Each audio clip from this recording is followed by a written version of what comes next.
آئیے وہ حدیث دیکھ لیتے ہیں، لرزہ دینے والی ہے۔ امام ابن ابی شیبہ مصنف کے اندر لائے، وہ روایت پڑھ لیتا ہوں، حدیث کتاب۔ وعن عائشہ رضی اللہ تعالی عنہ قالت قلت یا رسول اللہ اتذکرون احالیکم یوم القیامہ فقال اما عند ثلاث فلا عند الكتاب وعند الميزان وعند الصراط۔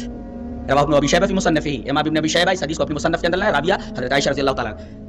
نبی کریم صلی اللہ علیہ وسلم گھر میں آئے، اندھیرا ہے گھر میں، اندر گئے تو سسکیوں کی آواز آ رہی ہے، ساروں قطار رو رہی ہیں حضرت عائشہ۔ نبی کریم صلی اللہ علیہ وسلم ان کے پاس آ کر بیٹھ گئے کہ کیوں رو رہی ہو، کیوں رو رہی ہو؟ سسکیاں تھم نہیں رہی ہیں، رو رہی ہیں زاروں قطار۔ سسکیوں کے درمیان پوچھا اللہ کے رسول قیامت کے دن آپ اپنے اہل کو یاد رکھیں گے؟ اللہ اللہ، کلیجہ کانپ اٹھتا ہے، کلیجہ کانپ اٹھتا ہے۔ یہاں تو آپ اپنی محبت اتنی محبت فرماتے ہیں، عائشہ یاد رہے گی وہاں؟ عائشہ کو یاد کریں گے آپ؟ اللہ اکبر، لرزہ دینے والی حدیث ہے۔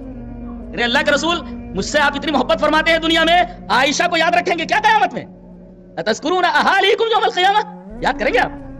نبی کریم صلی اللہ علیہ وسلم نے فرمایا عائشہ سیدھا جواب تو یہ ہے اما عند ثلاث فلا، تین جگہوں پر میں کسی کو یاد نہیں کروں گا، کوئی کسی کو یاد نہیں کر سکتا، میں بھی نہیں۔ ایک تو عند الکتاب، جب نام اعمال تھمائے جا رہے ہوں گے، آدمی کی حالت خراب ہوگی، کسی کے بائیں ہاتھ میں دے دیا گیا، گیا کام سے، گیا کام سے، عند الکتاب۔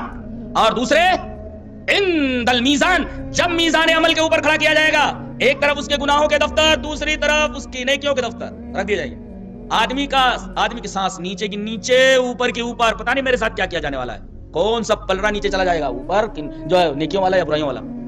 تو ایک تو عند الکتاب، نام اعمال بیٹھتے وقت کوئی کسی کو یاد نہیں کرے گا، سارے ذہن سے نکل جائیں گے۔ یہ سب مرحلے آنے والے ہیں، اور لوگ آج کل تو ایسے سٹک لیتے معلوم بھی نہیں ہوتا گلی سے کون گیا،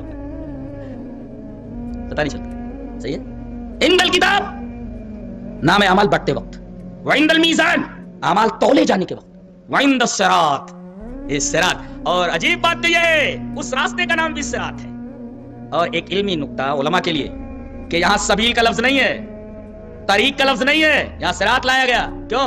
اس لیے کہ عربی زبان کا ایک قاعدہ ہے کہ فعال کے وزن پر جو بھی لفظ آتا ہے وہ اشتمال پر دلالت کرتا ہے، یدل علی الاجتمال۔ جیسے لحاف، لحاف بر وزن صراط، خمار، لحاف میں نے رضائی، آدمی کو ڈھانک لیتی ہے پوری کی پوری۔ کتاب، کتاب، کتاب یہ فعال کے وزن پر ہے، سارے مضامین کو یہ کتاب مشتمل ہوتی ہے، کوئی چیز باہر نہیں ہوتی، سارے مضامین اسی کے اندر ہوتے ہیں۔ یہ نقطہ سمجھ میں آیا؟ تو تین جگہوں پر کوئی کسی کو یاد نہیں کرے گا، اسی میں سے ایک صراط ہے، یہ نام یہاں وہی نام وہاں بھی ہے، دیکھو۔ اور اسی راستے پر چل کر، جیسے اس راستے پر چل کر آدمی رب سے ملے گا، تو اس راستے سے جو صحیح سالم گزر گیا وہ جنت پہ پہنچنے والا ہے، بیچ میں کٹ کے گر گیا تو گیا۔ لہذا اس راستے پر، یہاں صراط پر چلو، وہاں صراط پر چلنا آسان ہو جائے گا۔